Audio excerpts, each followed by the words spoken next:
Jump right in. Lions in a little bit. Now, programming note, today will be kind of a split deal. We'll do our regular dance until 4, then Game Day Uncensored takes over. I'll take you straight through, I think it's 6:10 or 6:15, whatever the hell it is. Guys, I don't know. You know what? I talk until they tell me not to. But it'll be all football today. But we have to start with Michigan State. There's no choice. And look, forget about what I said all week. And look, I think it's a trap game. It's dangerous. None of that matters because that product on the field on Saturday night was so substandard. It was so embarrassing that none of those other things even matter. I mean, Michigan State looking at Arizona State for a whole game, right? Looking at, Manny Wilkins, I think he went 4 of his last 14 in the fourth quarter, wins the game. You tell me that we were able to hold them to 16 points. We should have gone down there and blown them off the field. But instead, what you got, and this is where I have said it for years, and I will continue to say this. We have substandard assistant coaches. Period. And it falls at the feet of Mark D'Antonio.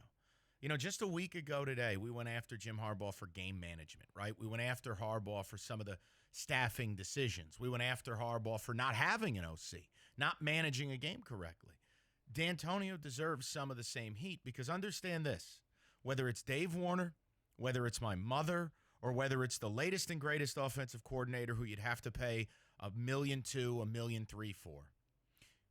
These coordinators are going to call the game the way D'Antonio wants it. So make no mistake, when I rip Dave Warner senseless for being a low-rent, low-grade, non-Power 5 OC, understand D'Antonio has to take blame in that as well because Warner's calling the game he wants him to call.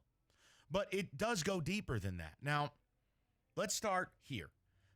The parallel you can draw between Michigan and Michigan State is simple.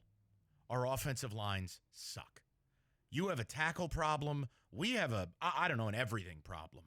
And whether it's whatever solution we have at left tackle without Cole Chewins, Tyler Higbee at center is an absolute disaster. It's not even, I said it last week with Ed Warner, right?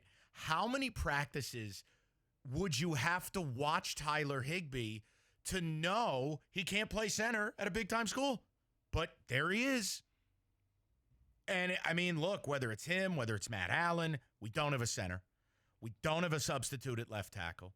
Our offensive line is light in the pants. We're starting 3 kids under 300 pounds.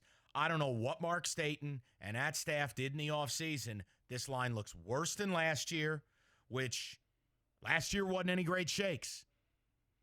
Again, Mark Staten needs to be called into question.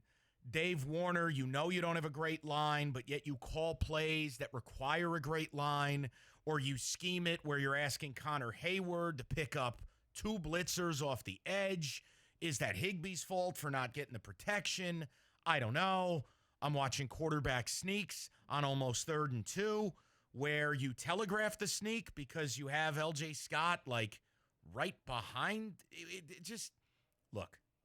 This falls at the feet of D'Antonio because he continues to run his staff like a country club or a church group. Everybody gets to bring a dish to pass, and everybody gets to sit at the dinner table. I don't know about you. Here's where I'm at. I'm not sitting here hoping MSU wins 8 games or 9 games or 10 games. My hope is that someday we get back to the playoff. My hope year in, year out is that we're going to Indy. And whether you win or lose in Indy, different discussion. Get to Indy. Now, if those are the expectations, here's what I'm here to tell you. We're never going to be able to keep doing it because while the neighborhood keeps getting tougher, we keep running a country club with all people that Mark likes. Okay? Would Mark Staten be hired at a big-time program as their O-line coach? Yes or no? The answer is no. Mark Staten, again, what head coaching job opportunity did he get? Oh, I know, Northern Michigan, and he didn't get it. Would Dave Warner be hired at a big-time school? The answer? No, absolutely not. That's the whole point in this. MSU's been living a bit of a lie. It's a lie that I love. I love the fact we keep winning. We keep getting those late victories and grinding out those wins, but understand something. Eventually, you can't outrun the speeding train. The speeding train is Penn State, it's Nebraska, it's Michigan, it's Ohio State, it's Wisconsin, it's LSU paying $2 million to Dave Aranda to be their DC. This is the arms race of college football. The last time we had a high-level coordinator was Pat Narduzzi the year of the Rose Bowl. The year of the Cotton Bowl. Pardon me. Pat Narduzzi in his last year. Now that was, 15, 16, 17, 18. 4 years ago was making $1 million. Okay? That's the last real coordinator we've had. And 16 was a disaster. Last year was the bounce back. Here's the truth. The truth lies in the middle. They were never a 3-win team, and they were never a 10-win team. They're probably a 7 or 8-win team, and that's not good enough. But until or unless Mark D'Antonio realizes it, and until or unless this university wants to step the F up and pay people, I don't think we're ever going to get back to where we were.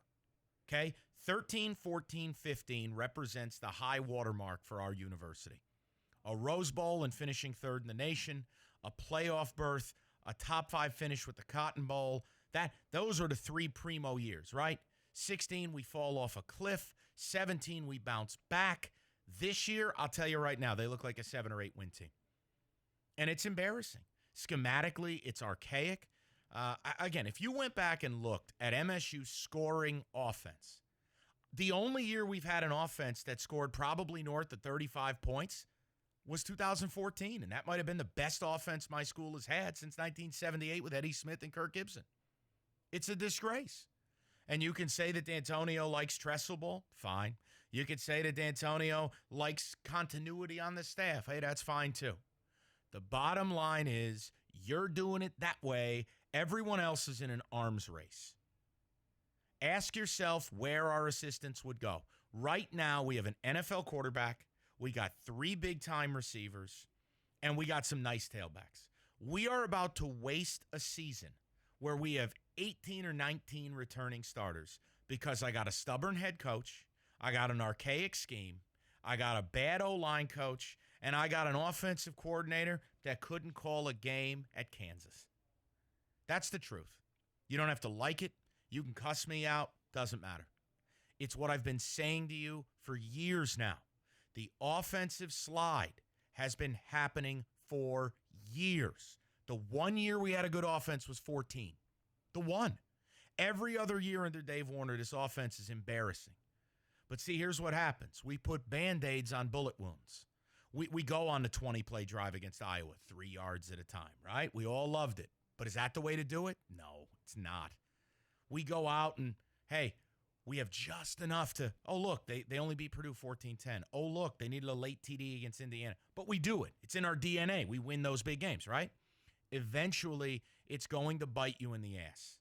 And I'm telling you, look at that offensive line and tell me if that looks high level, if that looks top 10, top 15. I have to tell you, not trying to be rude, I'm sure they're a group of great kids. But just like I said last week with Runyon and JBB at Michigan, there are certain guys on that offensive line for Michigan State, they can't play high-level D1 football. Can't do it. And when I say high level, I mean, you're in the top 25. You're going for a playoff spot. This isn't a playoff team, period. This is a team that will struggle to win 8 games. And understand, schematically, there are things we could do to make it easier on our O-line, but we don't do it because, reverse engineer it back, you got a substandard coordinator with a super conservative head coach. How many times are we going to run to establish the run when it doesn't work? How many times are you going to try to play man ball? How many trips to the red zone do I need to see disastrous play calling before you would look to change it? I mean, it just is what it is. And I'm tired of banging my head against the wall. But I'll be honest, if you're a big-time donor to this program, I don't know what you're donating to because this staff, this isn't big time. D'Antonio's a legend. He's carved out a niche at Michigan State that is unquestioned. But remember something. If you do not evolve, you die. Whether it's in your personal life, your professional life, you must evolve. And simply put, we have not evolved. And the parallel to be drawn is Michigan's offense. It has not evolved. And what you're doing is you're limiting. You're capping. You're putting a ceiling on your own success. That game Saturday night never happens to a big-time program. It doesn't. It doesn't happen to programs that are up on their game. You can't go on the road, give up 16 points, and lose in today's college football. Do you understand that in today's college football, if you have a scoring offense that's like, I don't know, you average 35 points, you're probably not even top 50. We are in an offensive renaissance in college football. And then there are outliers, okay? Wisconsin is able to somehow identify, cultivate, nurture, incubate, develop stud NFL linemen year in, year out. They earn the right to line up with fullbacks and tight ends and tell you you're about to eat pizza, whether you want the pizza or not. We've had one big-time lineman in the last decade of Michigan State. We had Jack Conklin. He's an outlier. The rest of the world is playing football a different way. I can't continue to watch that. And it's a shame. That loss kills any dreams of playoff. You're not winning 11 games in a row. Don't be a Michigan fan. You're not doing it. And I'll tell you right now, the way this line is playing, combined with an archaic scheme, you're not lining up and beating Wisconsin. You're not lining up and beating Michigan. Maybe the hate that burns in our heart could get us through the U of M game. But understand this, and this is inarguable. You will play Ohio State. You will get pounded on. You will get beaten to within an inch of your life. And with that will cap an inability to win the East. It will cap an inability to do anything that matters. And we will have wasted a year that you return 18 or 19 starters, NFL quarterback. And those chances are fleeting. So I'm disgusted with Saturday night. I'm disgusted with this staff. And away we go. I'll throw the number out, 248-539-9797. I don't have cute questions for you. You watch football, you form opinions, you say opinions to me, we talk. That's how I do things. So there's your number. Mikey's on the ticket text. Roberto's in back eating pizza. We're at Music Town. Sit back, relax. We do football things until 6, 97.1. Now, listen.